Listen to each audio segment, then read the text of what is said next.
Good evening. Welcome to Asia Society, Hong Kong Center, Miller Theater. I am so delighted to see a full house tonight, which I'm not surprised considering whom our speaker is. Last time we had Laurence here. It was the Gate of Nine Dragons, Searching for Kung Fu in late February. Anybody who was with us for that showing in February? Show of hand. There's a few of you. Great.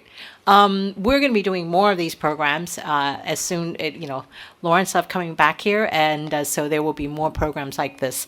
And I wanted to really thank Laurence as well as Tom Polin, who will be also as part of our sponsor for tonight's program. Asia Society Hong Kong. We're always delighted to to host programs like this, especially during this time. I think this is a time for us to contemplate and to think about other things than current events. But I'm also just out of curiosity. Can I see a show of hand who are not members of Asia Society? Perfect. So this is a wonderful time for me to kind of sell you on membership of Asia Society. And I noticed it when I was looking at the sign-up sheet, how many of you who are not members. And because you guys are our future. So during this time, I would love to have you be part of the Asia Society Hong Kong family, because we generally do about 100 to 150 programs a year, and many of them are like tonight's program, and with distinguished speakers. I think Laurence is coming out all the way from Beijing to join us. We have speakers from literally all over the world, and as well as film program. We have another film program, a fantastic film program coming up in next weekend on Rem Koolhaas. So those of you who are interested in learning, I think this is the exciting part about Asia Society. It's about lifelong learning. Whether you're interested in the arts, you're interested in Buddhism, you're interested in current affairs, we have everything for you. So please, those of you who are not members, consider being part of our family. I have colleagues back here, Maddie, Sonia and Celine. They're happy to answer any of your question about membership, and because we really need your support, because we do not have an endowment, and we do have to run this wonderful campus, which we're happy to share. And another interesting maybe this will entice you to join as our member. We are going to be opening our next exhibition. If you have not seen our current exhibition, the He Mo Chun Show, which is we extended till August, our next exhibition is going to be about Buddhism art. We're partnering with a wonderful curator. The curator is from the Palace Museum, and he is helping us curate a wonderful Buddhist exhibition, which will open in September, and we will have a lot of formal activities in October that will be designed strictly for our members. So again, hopefully that will tease you into joining us. Enough of my kind of propaganda and selling our membership. I've been here now over 13 years. I do have the best job in the world, and this is really a passion of mine, Asia Society Hong Kong. So really would love to see more of you here. And again, I really want to also thank Raymond for partnering with us, Buddhist Story Global.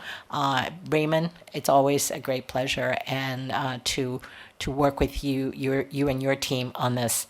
And with that, we're going to start the screening. After the screening, post-screening talk and Q&A. And I know there are more books in the back. Feel free to grab a book. And I know Laurence would be happy to sign up for you after the screening as well. So enjoy tonight's program and look forward to welcoming you back at future Asia Society programs. Thank you. Hi, everybody. So this mic works. Okay. Laurence, I think what we might do here is just have a very casual chat about your film, first of all, and then turn the time over to questions and answers from the audience, which I'm sure there'll be quite a few of. So let me start things off by asking you Now we've all just seen the film, but what was it that actually prompted or inspired you to go on this very arduous journey across the Himalayan region and everything that we've seen there? It was very arduous, and it must have involved a lot of persistence and determination. Now, what was it that actually prompted you, inspired you to go on this journey and undertake this project? Was it just Guru Rinpoche telling you in your dreams that that you should understand the 8 manifestations and go forth and tell the world, or was it something more complex? Thanks, Tom. It was actually that simple. And at the time I was working, I had an NGO called Himalayan Consensus, and our vision was to work with NGOs and government and entrepreneurs and try and work on environmental solutions between China, India, Pakistan, Nepal, Bangladesh, all the countries that share the mountains of the Himalayas. And I was commuting at the time almost every month between Beijing and Kathmandu, where we had our other office. And one day we got into a storm, and the plane got hit by lightning. It was actually, I think, a storm coming, toward going from, I guess, east to west, and the whole plane was all electrified. And I turned to the stewardess and I said, "Look," I said, "you're not going to be able to land in this. Flying to Lhasa is impossible at night. You've got to turn around and go to Dhaka." And sure enough, the plane, she went up to the pilot, and the next thing I knew was the plane went almost like it was like a rocket, and we went out from the clouds, and suddenly we were in a blue sky, and it turned, and I knew we were heading toward Bangladesh, Dhaka, where we landed, and we stayed that night. And from that night on, Guru Rinpoche kept appearing in my dreams, and it was every single night until one night he appeared and said to me, "My 8 manifestations are 8 quantum energy fields. Now go tell the world." And I awoke. And so, what would you do if he told you that? And so, shortly thereafter, I was actually on a fundraising trip for the NGO in Shanghai, and I called up an old friend of mine who was a Hong Kong Shanghainese, William Low. And he is very devout to Guru Padmasambhava, to the Lotus Master. His family was always very devoted. And when he said, "I'll come over for lunch," and he said, "What are you doing?" And I said, "Well, I had this dream. What do you think I should do?" And he goes, "Well, you used to make documentaries. Why don't you go out and make a documentary and tell the world?" And I said, "I need funding, investment." He goes, "Wait." He goes, "Tomorrow, you stop everything you're doing. You quit. And I will invest all the funds and support it. I'm your producer as long as you're the director." And from that moment, everything changed. And that's all we did was I turned around, and then honestly, I didn't know what the 8, I knew the 8 manifestations, but most people don't know what they are. So it took about a year of research to try and track down the 8 manifestations, the different lineages of slightly different, stories. And finally, with this movie, what we did was actually try to follow the historical route of his 8 manifestations. And then quantum physics, that's science. And, I'm actually a lawyer by background, so we don't deal in science. We as lawyers deal with fiction. And so, I had to bring all these science people together, and that was really the beginning of the journey. And then we just took off. After a year of research, we began, and then the journey's never ended. So we've made now 3 documentaries on the Lotus Born Master. This is the first 8 manifestations of quantum energy. The second is Return of the Lotus Born Master, decrypting the Dakini Code, which looks at the Termas and Turtons, the treasure revealers, and the Dakini who help them, the feminine energy spirits. And then people ask, what's a Dakini? So we did the Dakini Code. And the subtitle of that is Lotus Born Master and the Event Horizon, asking if he's the father of quantum physics, could he also be the father of astrophysics? And then we've done 3 science fiction films, taking his prophecies and projecting them into the future and now. And so that's what we just finished our third science fiction. Yeah. Right. How did quantum physics get into it? Because surely Guru Rinpoche didn't mention that in his dream, right? Well, he did. He said, my 8 manifestations are 8 quantum energy fields. And again, what is quantum physics? And, we're so used to the classical Newtonian physics and the need to prove something. And we can prove what's observable. We can, give rats many injections to see whether they live or die, and then we can come up with an empirical conclusion that this works or this doesn't work or this is scientific. But there's so much out there, all of us experience every day, which is unprovable, that we can't yet explain. And so we look at the fields, we look at frequencies. I mean, so many of these radio waves was only discovered, maybe over 100 years ago. And we began, the whole process of recently Higgs boson and dark matter. And so we're still discovering things that are affecting us in a daily life, which we don't know are out there. And so I think that discovery process continues. But in ancient times, these masters had a complete wiring of these systems using mental, processes and ability to work with nature and to work with natural phenomena that we have in many ways forgotten and are only beginning to rediscover today. And in those days it wasn't called quantum physics, but these systems of training that are in Tantrayana are systems that are empirical because they've been proved over the centuries. And if you do those things, certain outcomes occur. Just like when I send you a text message, I don't think about how it's being decrypted and decoded and going on what frequency and what light wave and how it goes to another satellite and how it's decrypted again in your phone, what kind of keys. I don't think about that. I know you're going to receive it. Just like when they're able to use the purba or the ritual dagger and send out a frequency, an intention. That intention will log on to the quantum energy fields and end up where it's intended to go. And I think they had that wired. We're just discovering the things that humanity has somehow forgotten. Yes, and it struck me for quite a while already that seems to me that scientists are only in the modern age, let's say past 100 years. What they've been doing is, among the things they've been doing is to basically verify things. They've been able to verify finally things that the Buddha told us about 2,500 years ago.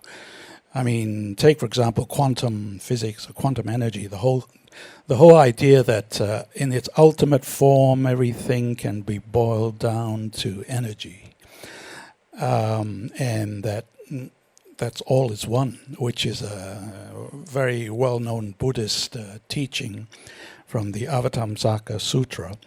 And another is the idea of multiple universes and multiverses. And in the Buddhist sutras, for example, you have Buddhas and Bodhisattvas zipping throughout the cosmos all the time, calling on, making offerings to other Buddhas and very advanced beings. And without regard to time or space, which really doesn't exist. Now that's the picture that you can get from just reading any number of Buddhist sutras. It's stated as a matter of fact. But it's only within the recent decades, I suppose, that scientists have begun to talk seriously about the absence, when you take it to the bottom line, the absence of time and space, and therefore the possible of the existence of multiverses, parallel universes, all at the same time. So in many ways your film seems to have touched on these themes. Yeah. Tom, it's really interesting because you've just reminded me by talking about parallel universes.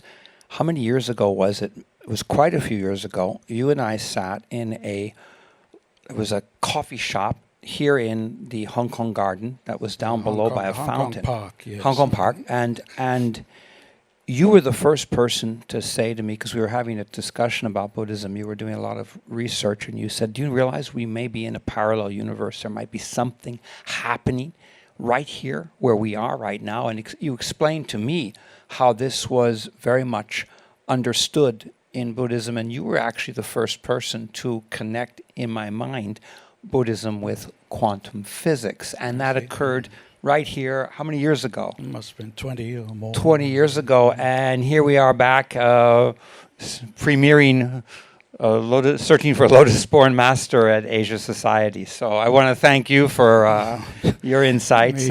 Scientists are quite slow, but they're the people that the world tends to believe, so we're all slow then. Now, I have another question which came up as I was watching. Now, as I said, it's obviously a very arduous journey, or many journeys that you guys made in making this film. What are some of the... I don't think anybody here, or very few people here, would have been on that kind of trek or journey. What were some of the more interesting or memorable challenges or difficulties that you encountered during these trips to these very remote and physically arduous places? Can you share some of the troublesome times or difficulties? This is what's really weird. There were really no troubles. And we went to places that might be restricted. We went to places where we were told we couldn't film. And somehow we'd go there and things just opened up. The person who was supposed to be the gatekeeper wasn't there, or a lama would bring us in. We went right into Samya Monastery and filmed inside. Nobody stopped us. And, we kept saying, oh, this is the Lotus Born Master's here. He's taking care of all this. But there was this very unique kind of green light that was always there. And we have, if you notice on the cover of my book, there's a very large raven in the background. That the ravens kept always appearing, and there's the Mahakala, the Dahetian, the great protector, is often appearing, as they say, as a raven in the form of Kakamuka. That's his raven manifestation. So we'd always say, we're protected, something's happening. But a really interesting event happened, which has triggered the next sort of set of films that we have in planning last summer. So we were in Kham region in north of Yushu. There's a cave network, and we've passed through that network many times. And I've always been very curious about it. So last summer we went up there with one of the Rinpoche's sons, who actually, that day he was showing me a painting of the Sirinma, the 5 protectress Dakini that he had done. And we went up there, and the 5 protectresses are representing the elements of wind, fire, water, earth, and emptiness. And we climbed up, and then we found out that this was actually the place where Lotus Born Master stayed, where he actually asked the Sirinma, the 5 protectresses, to become his Dharma protectors, particularly to protect the Barchin Lamsel and Samba Lundrup teachings that were hidden and later revealed there. And, this was the story that was there. It was a nunnery. And when we began to film, suddenly, in like a second, we were with the nuns together, this wind gusts up. And immediately the wind is followed by lightning, thunder, snow, ice. There was an ice storm. There was then the sandstorm, the stones come down, and then pouring rain. And we got ourselves back to the jeeps, and we sat back and said, okay, the Guru has spoken, the Sirinma protectresses are protecting us. So, and that in a way, we then took the Samba Lundrup, which is 13 crises that are taking place today, climate, disaster, natural disaster, war. One power rises and tries to create a kind of repression of other countries, and all of this stuff is happening. And this is going to actually be the next science fiction film we're working on, where there's 13 emanations of the Guru come back and deal with the problems of today. We're going to call that film Lotus Born Master, Punksters and Magicians. So that's Sangzar Rinpoche had travelers and magicians. We're going to do punksters and magicians. So that's all triggered by that incident. Okay. Now the film showed us many opinions and analyses from a very wide range of experts, practitioners, Rinpoches. My interpretation my feeling as a professional editor is that you were basically taking a reporter's approach. In other words, letting the subjects speak for themselves, giving all kinds of different opinions. What doesn't seem to be very clear is your own summary and opinion of what all this means. So I would like to ask you here to give us your own take. Now, you've encountered so many of these things under very unusual circumstances, and what were the ultimate keys or takes or summations that you would give as to what it all means, say, to you personally, and then what you think for others, i.e. the world? Thank you, Tom. I'll answer that in two parts. The reporter's approach, I learned from you, because I was a stringer. As a law student, I was a stringer at ASHK Week, and you were my editor. That's how we met. Yeah. That was a long time ago. 40 years ago. 40 years ago, yeah. And in summary, what I think the discovery, because searching for the Lotus Born Master, we went out, we were searching. We didn't want to give an answer. We wanted to search for the answer and let the audience come up with your own answer. But if you want my answer from the search, and now it's been quite a few years of searching, is if you think of the 8 manifestations, these are actually 8 historical events of Guru Padmasambhava, the Lotus Born Master's own personal journey, his own practices, the 8 stages of his own realization also represent 8 individual practices, or 8 entry points into the mandala of your own mind. And then we can also understand it as 8 quantum energy fields, because from my own experience, the practices are connected to subtle energies, to working with these frequencies that are always around us, that most of the time we are not aware of because we're not tapped into those frequencies. And in turn, the power of being able to convert negative energy to positive, knowing that actually there's neither negative or positive, or if you wanted to think in purely science terms, you always have, photons and electrons in a kind, or you have neutrons and photons working together to create electromagnetic fields and energy. And of course, all of us are energy, and all of us are interconnected, and everything is a wave. And so something that happens here will have a butterfly effect on the other side of the world. So I come down and say, look, this is science, and science, as you just said, has a long way to go. And why in this film the first quote we open with is not a quote from the Buddha or a quote from Guru Padmasambhava or from any other master. It's a quote from Nikola Tesla, who himself said the day we start to take, the spiritual and combine it with our science is the day science actually will make a huge leap forward. And of course, Tesla was the master of electromagnetic fields. And it's just a quick interruption, is that it's quite typical that almost all the greatest scientists, or so many of them, once they reach the highest levels of science, they realize how little they actually know about what's out there, and they. It's the lesser scientists who are hubristic enough to think that only science matters. What can't be proven by science doesn't exist, etc. But the greater scientists knew how little they knew, and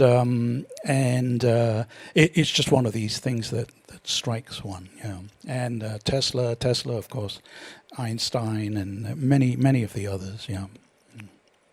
Newton himself, at the end of his life, embarked on a deep spiritual kind of quest, and I think that's exactly what you said. Is, you know, at some point you have to go beyond what is observable to understand all that we are affected by that is unobservable. At this point, it's best to open the floor to the audience. I'm sure everyone, quite a lot of people, will have quite a few questions for Laurence, with him having undergone this remarkable experience in making this film and the follow-up ones. So please, can we have questions from the floor?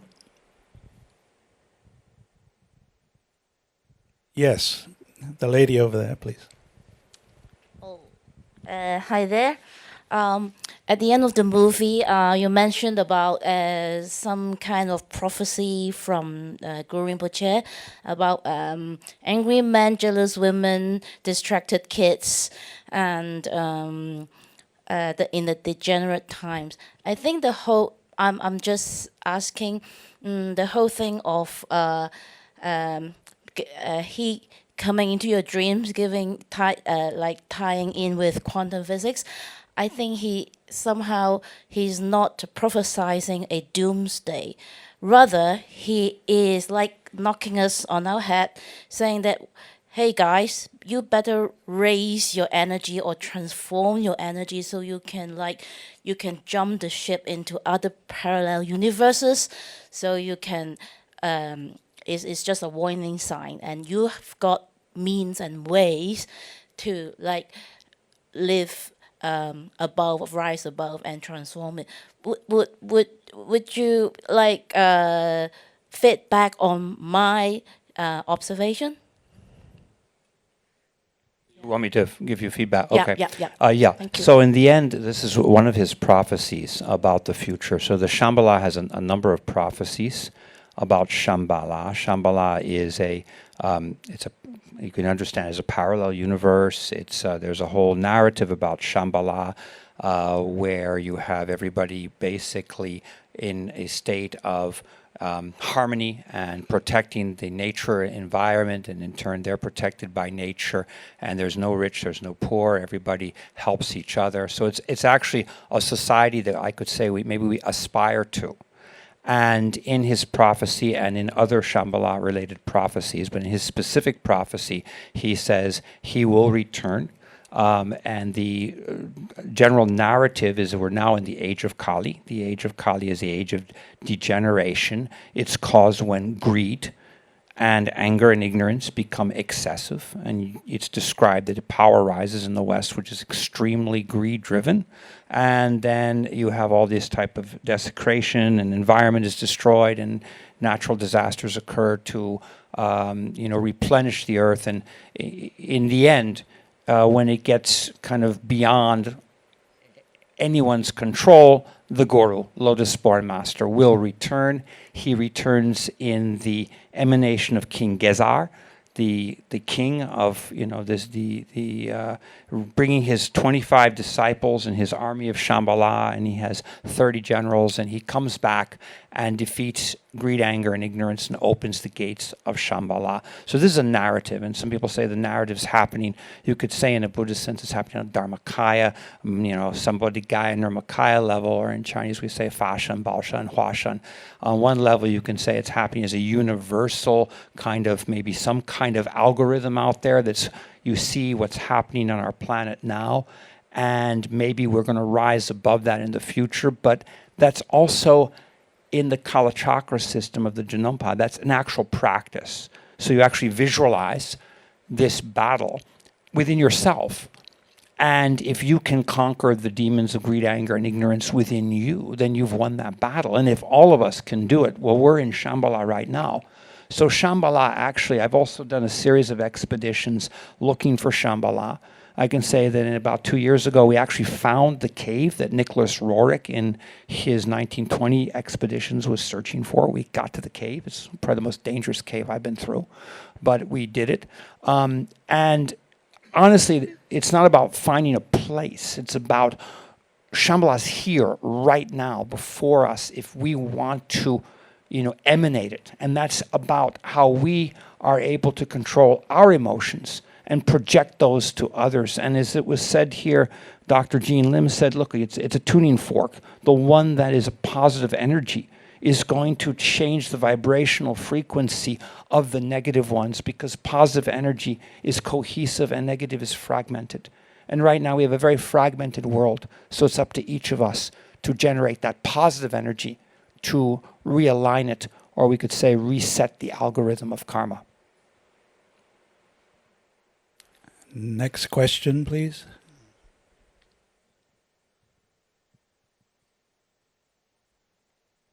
Congratulations, Laurence. It's an amazing film. If you could pick one part of the... Oh. Congratulations, Laurence. It was an amazing film. And for those of you who didn't hear me, if you could pick one scene or one area or one thing about the film that touched you the most, what would that be? And how would you take it forward if it is possible for you to take forward? There was a moment we went into Mandarawa, the Indian princess, who was his consort, and then when the king found out they were together, he was very angry, and Mandarawa was put into a prison. And we actually found that prison. And that prison today, that was, we walked down and you saw the bars. That prison today is both a Hindu and Buddhist temple simultaneously, worshiping the Shakti, or the feminine power energy. And so we found the cave. We found the prison. And it's in Mandi, in Ravasala, India. And the caretaker of the of the prison or the temple, the caretaker, was able to confirm that her family lineage had been caretakers of that temple since the prison was converted into a temple after the king realized who Lotus Born Master was and realized that Mandarawa should not be imprisoned. And part of the denouement of that story was he was told by astrologers that the prison had to be converted into a temple, and her family had been there ever since, up until present. So we were confirming the history of it, but we were also seeing how two very powerful religions or philosophies could be coexisting in the same space seamlessly. And in turn, how the power of the Shakti or the Devi or the Dakini, this enormous importance of the feminine energy field, could actually be used to emanate so much compassion, love, and energy.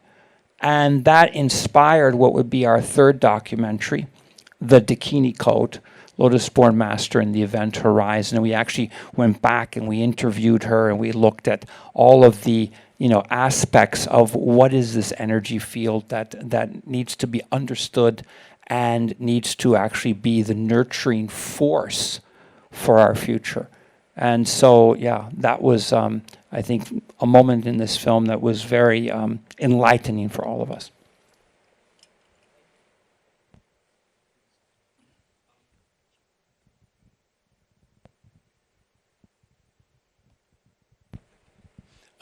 I'm still not quite clear on exactly how the conclusions and questions of modern quantum physics ties in to the Buddha's teachings and his conclusion. I'm wondering if we could have a summary of how exactly each conclusion or teaching tie in to each other and overall. And perhaps both Laurence and Thomas can answer this. Start first. Okay. The way I understand that connection is that, on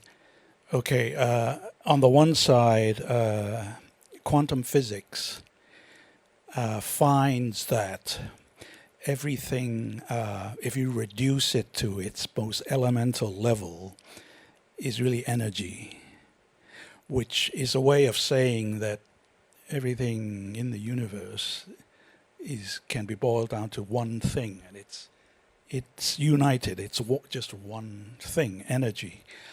That's the reduced to its bottommost level. Now, on the Buddhist sutra side, one of the most famous teachings from the Huayan Jing, the Avatamsaka Sutra, is that all is one.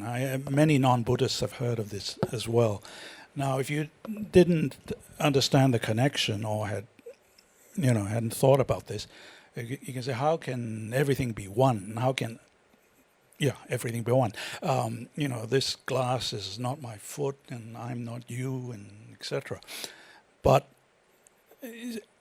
it seems that the Buddha or his disciples who recorded his sayings was referring to precisely this thing, that if at bottom, this is what Buddhists always call the ultimate truth. The ultimate truth is that everything is just part of one thing. And that's why, that's possibly the only way all is one can make sense. Whereas Einstein and the other quantum physicists have proved exactly that through the scientific method, that everything can be reduced to one thing, and that's energy. That's my understanding of the issue. I'll maybe give you a quick roundup of the 8 manifestations and 8 quantum energy fields. So we start with Benme Jiaobo, who is the Lotus King. And as King of Odiana, Xuanzang had records about how in Odiana the tantric Buddhist masters were using, in fact, Indrabhuti himself, the father or the godfather of Padmasambhava, was using mantra. And actually, Xuanzang was quite appalled because he thought these were magic spells that was not used in Mahayana Buddhism of the Tang court.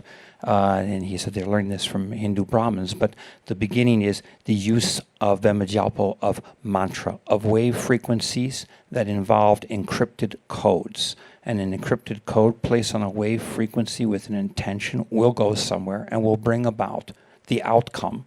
And all these mantras are very complex encryptions. The second is Nima Ozar, where he goes into the charnel grounds. He leaves the palace. And there it's very important to face the reality or non-reality, as you may see it, of impermanence. There's nothing that's permanent.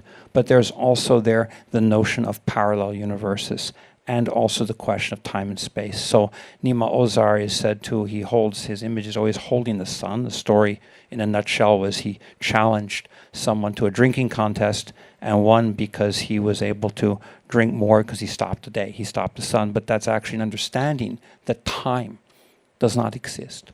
And this was one of the things that Einstein himself actually could not completely comprehend. He could only say time is curved. But he could not understand the nature of time as a non-existence, actually our own projection of our own fears to create time, or our own need for some kind of constructive basis. And then he goes into the charnel ground, wild cries of haha, with where the Dakini Leki Wangmo is said to have swallowed him, and he comes through all the chakras. But this is, of course, in the process of awakening the body to connect with the universal fields. This is also an aspect of tantric practice, to open all your chakras. There are different ways of doing it, breathing, there are different yogic practices, but this is essential in the process of being able to link onto the unified quantum field, or what they call the Dharma Dhatu in the Buddhist concept of nothingness, emptiness, all emptiness, space itself. And then he goes on to become Padmasambhava, and the story of Mandarawa is really about light frequency. They are engaged in something called rainbow body practice, one of the highest practices, ultimately the realization that we are just light. We're, when 80% of the body is probably water and the rest is light. And how we are able to understand our own light body and where that light body will go when we die. And this is, of course, involves an ability to understand that light and the light frequencies of everything. And then you go on to Senge Dradok. Actually, tomorrow is Guru Rinpoche Day of this month, and it's Senge Dradok Day. And Senge Dradok basically is the lion, but what it is actually breaking curses, voodoo, and black magic. And it's really, again, as Dr. Jean Lim said, it's actually the concentration of positive energy to break negative energy. In the ultimate understanding, there is no positive, no negative.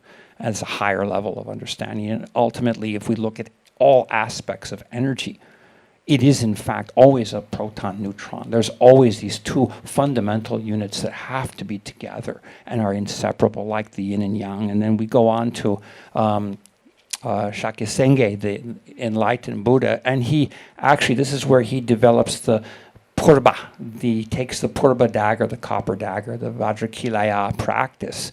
But if, again, as Ryan, one of the tech people from Silicon Valley explained, everything in this room that's light, our cell phones, are basically copper. We're using metal to transmit electromagnetic fields and all information. So that was effectively the iPhone of the day.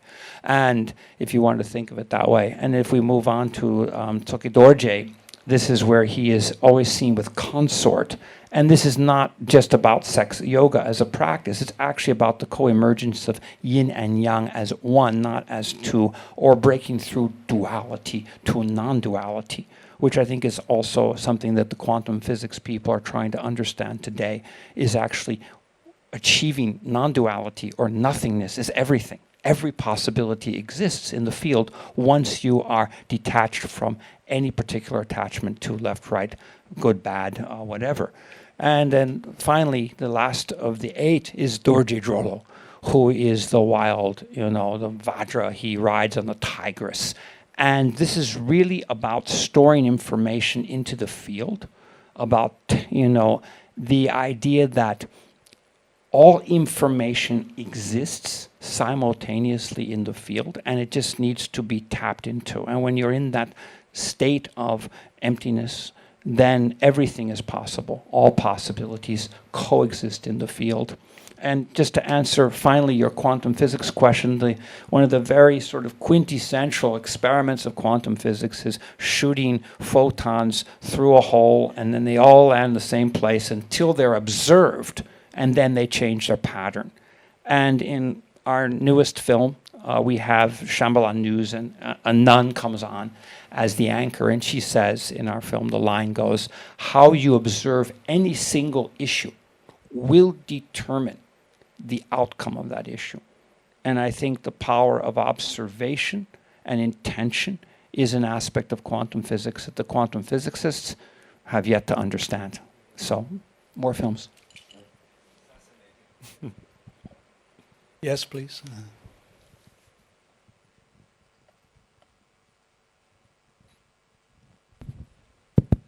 Thank you, Laurence and Thomas, for your sharing, and the documentary is interesting. But I would like to ask one last question about your interpretation of Buddhism with science. As the documentary said in the early phase, I remember, as the religion Buddhism go to a new place, it merges with the local religion.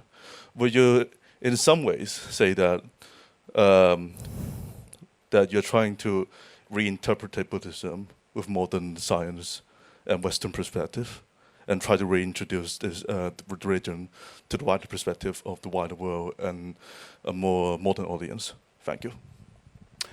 Two aspects to that. First of all, the Tantric Buddhism, that had actually Tantrayana, of course, existed before Guru Padmasambhava, the Lotus Born Master. But what he did was he brought together, from our research and our own expeditions, he brought together the quintessential teachings of the time and co-emerged it into his own teaching, which he brought to Tibet, and in turn absorbed many Bun teachings as well. And so you have elements in his teachings that come from not just Buddhism, but you have elements that are Hindu, that are Zoroastrian, that are even Taoist. We've traced all of this back. And when he went to Tibet, you know, the sort of classic story is he tamed the demons, or he, you know, overpowered the Bun court. Well, the Bun court had each of the different you know, deities were different mountains, there were different lakes, it was very animistic. And what he really did was he absorbed it. He said, I'm not going to tell you, you know, they said, why should we believe in Buddhism? Because we have our sacred mountain. And he'd say, no, no, it's our sacred mountain. That sacred mountain actually belongs to us. It's our protector. And I think the power of embracing, the power of tolerance, the power of absorption, was what he was able to do to achieve the spread of Buddhism in Tibet, where the Bun court had previously resisted. So a lot of things that we think of today as Tibetan Buddhism, like hanging prayer flags, or longda, the papers we throw when we cross the mountain passes, are actually Bun practices. There's many Bun practices that he absorbed. And I think that teaches us a lot about how we can actually achieve more today from rising above duality. There's you, there's me. Even we talk about Buddhism, I don't like to even talk about it as a religion. I think it's a philosophy that is embracing many things. And I don't want to say we're going to use science to explain Buddhism. What I'm going to say is we're going to use Buddhism to explain science. And I think it's really time that we have in the science world an awakening as well. Because sometimes it's our logic that becomes illogical. We can see that happening all over the world today. And I think in many ways it's time for a rise in cognizant awareness. And from my experience speaking to groups around the world, and particularly young people, there's a huge rise in a desire to have a new awareness. We can call it spirituality, awareness, realization, or really tap onto what's going on beyond us and what makes our life worthwhile. And so I think that's what this expedition is about. And this is the beginning of what has been continuing expeditions, and we're still doing it today. We're working on a new production right now, Lotus Born Master and the Shambhala multiverse, looking at, again, multi-dimensions and what will happen when he comes back and what that means for creating Shambhala in our lifetime. And so it's a constant, I think, I'm not trying to say something, I'm trying to explore and try to find whatever I found and share it with everybody in a language that I think is maybe easy to understand. Now, a message has been transmitted through the airwaves, which I have decrypted, that's telling us it's almost time to wind this up. So let me ask one last question of you, Laurence. Okay, so go forth and spread the message, says Guru Rinpoche. What are your thoughts on how to do that? Well, first of all, I want to thank Buddhist Doors for hosting this event, Tom, yourself, for hosting, and Asia Society. Alice, I want to thank you especially for all of your support. Asia Society has been great to host this film, and I hope we can continue to show the sequel films and continue to have all of you on the journey with us. But one of the things that came up is how do we reach a broader audience? So why we started to do science fiction films is we figured let's get beyond Asia, beyond an audience that's informed about Buddhism or about Asian philosophy. Let's go way out there. And the science fiction films bring his prophecies to today, and our objective is to reach a larger audience. And then also, how do we reach a younger audience? And we've begun to do music videos. And so what happened about a year and a half ago, the Rinpoches, lamas in Bhutan, called me and said, we need to spread a prayer called Wangdu Soldep, which was written by Mipham Rinpoche in the 19th century. And this is a prayer that energizes and magnetizes the earth. And he said the earth is depleted and all these things are happening. We need to remagnetize it. So you have to spread this everywhere. So I started to teach people and I said, this is not gonna go fast enough. So I called another meeting with the lamas. I said, I'm going to show you something. If you haven't heard of this guy, his name is Michael Jackson. And many, many years ago, he did something called We Are the World. So let's watch this video. And they looked at it. I said, okay, I'm going to do Wangdu this way. But I'm not going to do it to pop music. We're going to do it to rap. Do I have your permission? And they were, yeah. And actually, then one of the Rinpoches, he can do bebop and rap. So we started to put this thing together. It took about 1.5 years to do. And my son got involved. He's in LA. He's also got his own rap group. And we got rappers in LA and London, in the Tibetan regions, in Bhutan, in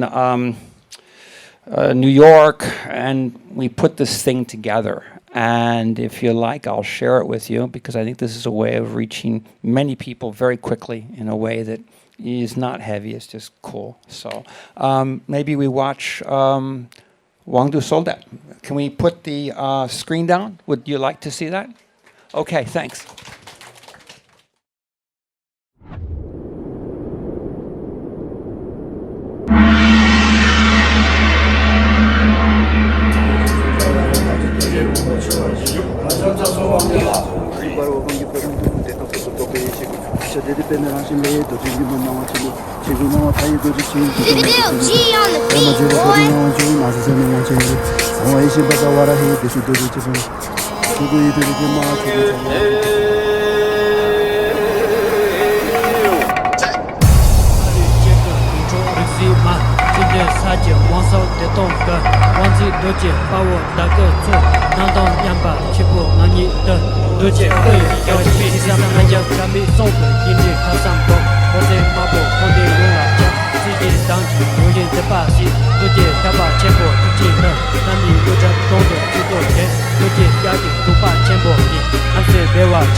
Home 社得请霸王王个铺装的那种搜索的波一西谷，马川爹爹把麦让一里多见年马让娃秦不慌，秋哥俺王他一多接球决定王谢多接切恰肉爸妈家不快点二王姐，快点二王姐，快点二王姐。南头热人往前黑热个，三王一起帮着我的河。这条狗不跳不的天人，把你几个月说什么？秋的夏节，我写的东嘎，王杂多节，花我打给错，能动能把，全部往内斗，多节不夜，嘎节就是有。革命送的压着看身歌，欧血马不扩地用了家，这一当街有样的大学，多节加把心魔这几年。嘿，男女舞者都给叫做样，多节加节哑巴钱波音，能者的话却不过些吧，他一节前在我弄个剑，多节公号写完音乐播，让将杂声王哥拉出来，也别说话的说新节路，乔藤舞者都给花他大。没忘的写播舞者做，他没忘的写播舞者做，他没忘的写播舞者做，他没忘的写播舞者做，他没忘的写播舞者做，他没忘的写播舞者做，他没忘的写播舞者做，他没忘的写播舞者做。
Laurence, Tom, esteemed guests, I hope you have found tonight's film enlightening and engaging.